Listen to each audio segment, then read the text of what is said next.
కారం తిండి కాబట్టి కారం కొంచెం డాడీకి తీస్తాను.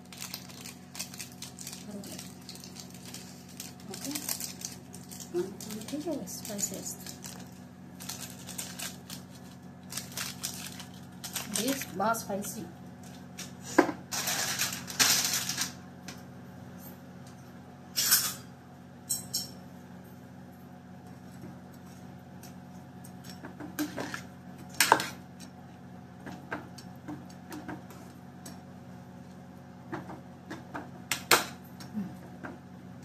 ఇది బాగా ఉడకనిద్దాం.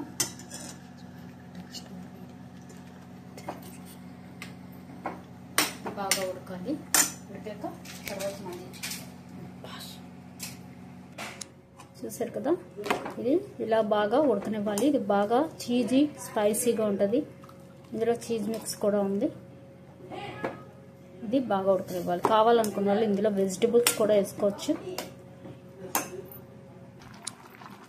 చూసారు కదా, మంచి చీజీగా చూస్తే సూపర్ ఉంది. ఇది సూపీగా తిన్నా బాగుంటుంది, లేదా ఇంకొంచెం ఉడకనిచ్చి తిన్నా బాగుంటుంది.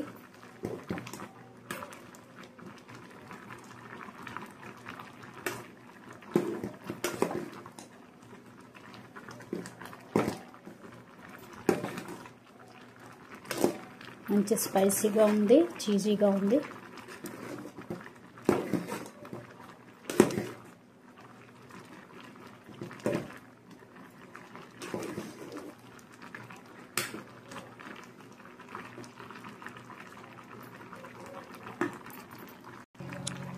చూసారు కదా, ఇలా ఉడికిపోయింది. ఇది తీసేసి మనం చక్కగా ఇంకా ఒక్క ఉడకనించి ఆఫ్ చేసేసి దీని మీద మనం కొంచెం ఆనియన్స్, పచ్చి ఆనియన్స్ పైన కొంచెం చీజ్ వేసుకుని తింటే సూపర్ ఉంటుంది. అలాగే కావాలనుకుంటే కీరా అవి కూడా, టమాటా ముక్కలు అవి కూడా వేసుకోవచ్చు. సలాడ్ లాగా, మ్యాగీ సలాడ్ లాగా బాగుంటుంది. అలా కూడా ట్రై చేయండి తప్పకుండా. ఇంకంతే, ఉడికిపోయింది. ఇలా కొంచెం సూపీగానే బాగుంటుంది. మరీ గట్టిగా కన్నా ఇలా సూపీగా, చీజీది కదా కాబట్టి ఇలా సూపీగా తింటే బాగుంటుంది. చూసారు, మంచి రెడ్గా సూపర్ ఉంది. తప్పకుండా ట్రై చేయండి. Thank you, bye.